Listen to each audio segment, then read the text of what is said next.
Oggi siamo qui con Claudio della Bluebeard per presentare due trincia a lame che sarebbero l'evoluzione della macchina che abbiamo già visto. Abbiamo i nuovi nati della linea Bluebeard, sono di remote control di trincia telecomandati. Abbiamo la versione ibrida, scoppio elettrico, e c'è una doppia versione esclusivamente a batteria. Questo è da 60 di taglio, c'è anche il fratellino più grande a 65 e cambia anche la durata delle batterie nel lavoro.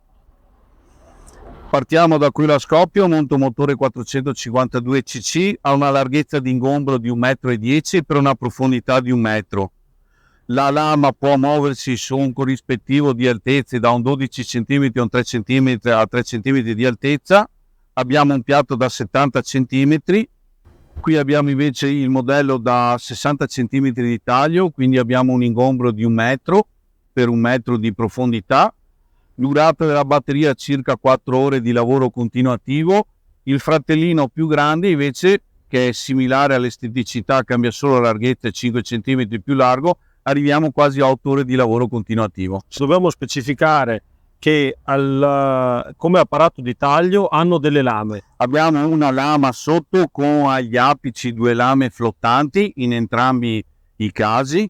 E andiamo a tagliare tutto dall'erba alle ramaglie, a rovi. Quello che arriva fino ai 2 cm, 3 cm riusciamo a disintegrarlo. Allora abbiamo capito quali sono le caratteristiche salienti di queste macchine, adesso le proviamo.